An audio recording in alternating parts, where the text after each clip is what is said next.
नमस्कार।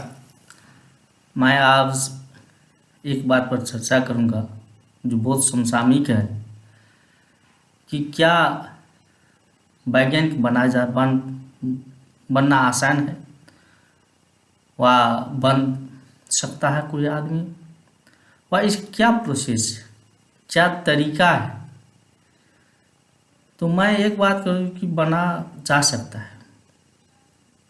सबसे पहली बात क्या है कि लोग वैज्ञानिक कहे हमें इसके लिए नहीं बनना है वैज्ञानिक, क्योंकि अभी के ज़माना में इतना प्रोफेशनलाइज्ड हो गया है ये कि अब इस देश का डिग्री, इस देश का वैज्ञानिक, उस देश का वैज्ञानिक, उस देश का वैज्ञानिक, नेपाल का वैज्ञानिक, अमेरिका का वैज्ञानिक, जापान का वैज्ञानिक, जर्मनी का वैज्ञानिक, यूरोप का वैज्ञानिक, इस तरीके से परिभाषित हो रहा है वैज्ञानिक। लेकिन वैसी बात नहीं है। वैज्ञानिक एक उपलब्धि है। कोई भी वैज्ञानिक पूरा विश्व का वैज्ञानिक होता है, कोई एक देश का नहीं होता है। इसका कोई कन्फाइनमेंट नहीं होता है, किसी एक देश से प्रतिबंधित नहीं होता है। यह उपलब्धि सभी के लिए होता है। संपूर्ण इतिहास में यदि कहा जाए तो वैज्ञानिक के क्षेत्र में मिला जुला कर 300 वैज्ञानिक हैं जिनकी उपलब्धि से आज विश्व नए युग में प्रवेश कर चुका है। और भी हैं, लेकिन उनका योगदान जो है सो प्रमुख रूप से और क्षेत्रों में है और भी काम किए हैं। काम करने के लिए तो हजारों लाखों काम किए हैं, सभी का उपलब्धि है। लेकिन मैं अभी आविष्कारक का चर्चा करता हूँ। तो ये जितने भी वैज्ञानिक हैं बहुत सारे हैं। मैंने बहुत कम कहा, इसलिए कम कहा कि इनका एक्सट्रीम कंट्रीब्यूशन रहा है साइंस के क्षेत्र में। और वैज्ञानिक बनना तो इतना कठिन माना जाता है जिसका वर्णन नहीं है। मान लीजिए एक मिनट के लिए एक साधारण परिवार का आदमी मास्टर्स डिग्री करना पड़ेगा, एमएससी करना पड़ेगा, उसके बाद उसको पीएचडी करना पड़ेगा, उसके बाद जर्नल्स में उसका नाम पब्लिश करना पड़ेगा, रिसर्च पेपर पब्लिश करना पड़ेगा, लोग स्वीकार करेंगे, फिर वो वैज्ञानिक बनेगा। ऐसी बात नहीं है। एक साधारण आदमी भी वैज्ञानिक बन सकता है, साधारण पढ़ा लिखा भी बन सकता है, जिसमें खोज करने की संभावना है, जिसमें खोज करने की एक प्रवृत्ति है, टेंडेंसी है। साइंटिस्ट एक टेंडेंसी है। साइंटिस्ट का जन्म टेंडेंसी, रिसर्च टेंडेंसी से होता है और जिसमें एक ललक होती है खोज करने की, जिसमें कंट्रीब्यूट करने की ललक होती है, वह वैज्ञानिक आसानी से बन सकता है और वो बनकर ही रहेगा। मैं एक दो ठो उदाहरण देता हूँ। विगत में इतिहास गवाही है सदैव मैडम कीरी का। उसका जीवन बहुत कष्टमय रहा, लेकिन पीस ब्लेड का आविष्कार हुआ और रेडियो धर्मी तत्व का आविष्कार उसने किया, जिसका इलाज आज मेडिसिन में हो रहा है।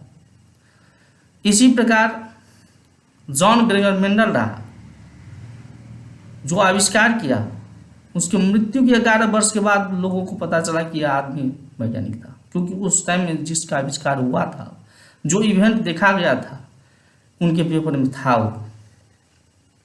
और जब जीन्स की बहुत बारीकी से अध्ययन हुआ तो लोगों को पता चला कि यह ग्रेट साइंटिस्ट था, जब उसको फादर ऑफ जेनेटिक्स कहा गया है।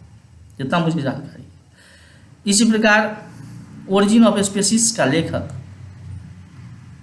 जो हैं चार्ल्स डार्विन को लीजिए। इसी प्रकार बहुत सारे वैज्ञानिक हैं और जितने भी अधिकांश वैज्ञानिक का जन्म जो हुआ है वो विश्वविद्यालय से बाहर हुआ। अधिकांश वैज्ञानिक जो खोज वाला वैज्ञानिक से इतिहास में देख ले तो बहुत सारे वैज्ञानिक ऐसे हैं जिसका जन्म विश्वविद्यालय के बाहर से हुआ है। विश्वविद्यालय की डिग्री नहीं ली थी। इसी प्रकार और बहुत सारे हैं जो विश्वविद्यालय में भी पढ़े हुए हैं, औपचारिक शिक्षाएं भी हुई, लेकिन बहुत सारे को नहीं हुई थी। अब वैज्ञानिक कैसे बना जाए? दो तरीका की अध्ययन होती है वैज्ञानिक बनने के लिए। सबसे पहले कि अब वैज्ञानिक में कोई लेवलाइज नहीं होता है, scientist 1, scientist 2, junior scientist, greater scientist, young scientist, old scientist, elder scientist, ऐसा कोई बात नहीं है। या इस देश का साइंटिस्ट या उस देश का साइंटिस्ट, या इस महादेश का साइंटिस्ट या उस महादेश का साइंटिस्ट, यह कोई बात नहीं रखता है। साइंटिस्ट है, वो सभी जगह का साइंटिस्ट है, विश्व के लिए साइंटिस्ट है। उसका कंट्रीब्यूशन पूरा होल वर्ल्ड के लिए होता है, तो एक देश के लिए नहीं होता है। तो वैसे मेरा सभी जो विज्ञान के क्षेत्र में काम करने वाले हैं सब प्रति मेरा श्रद्धेय भावना है। लेकिन मैं कहता हूँ कि वैज्ञानिक कैसे बना जा सकता है? वैज्ञानिक बनने के लिए कोई डिग्री महत्वपूर्ण नहीं है, डिग्री ले ले तो और अच्छी बात है। लेकिन सबसे पहली बात क्या है कि आप अनुसंधान करने की प्रवृत्ति से आगे बढ़ें, यह मेरा अनुभव है। और उसके लिए रिव्यू ऑफ लिटरेचर की बात आती है, कुछ लगानी तो अवश्य होती है, किताब खरीदने में, लेबोरेटरी में।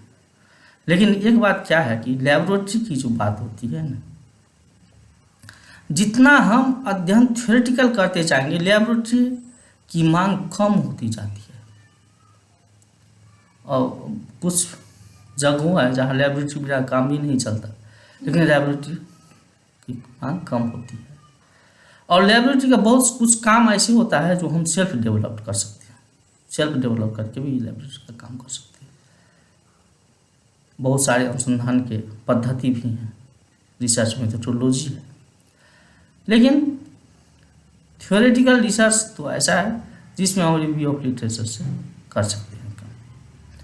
और इसके लिए तो अभी तो इतना आसान है वैज्ञानिक बनना, जिसका कोई वर्णन नहीं, क्योंकि इतना सोशल मीडिया आ चुका है आपको कि आप कहीं लिख सकते हैं, पढ़ सकते हैं, आपको उसमें पब्लिश कर सकते हैं,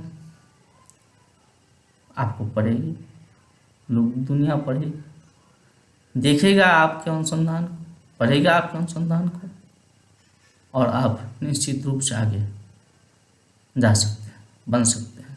लेकिन नाम के लिए वैज्ञानिक नहीं बनना है, काम के लिए वैज्ञानिक है, कंट्रीब्यूशन है देना है, जो काम हो, जो पद्धति हो, यह एक साधारण व्यक्ति के लिए हो। और अनुसंधान करने के लिए पीएचडी की दर से मैंने थीसिस लिखने के लिए, गाइड के लिए, यह दूसरी बात है। और गाइड भी मिलना, अब कैसे गाइड आपको मिलता है, गाइड का भी एक दो बहुत महत्वपूर्ण बात है। क्या, मान लीजिए रिव्यू ऑफ लिटरेचर यदि रॉन्ग है, बहुत सारे सिद्धांत है जो रॉन्ग है, और वहाँ पर रिव्यू ऑफ लिटरेचर रॉन्ग है, वहाँ से आप अनुसंधान शुरू कीजिएगा तो आपकी हालत क्या होगी? आपको सब कंक्लूजन रॉन्ग हो जाएगा, सभी काम किया हुआ काम बेकार हो जाएगा, उसका कोई महत्व नहीं रह जाएगी।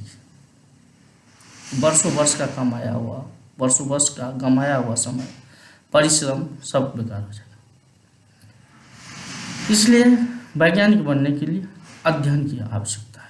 और एक अध्ययन की सबसे पहले कि आप किस क्षेत्र में अनुसंधान कर रहे हैं उस क्षेत्र का किताब पढ़िए।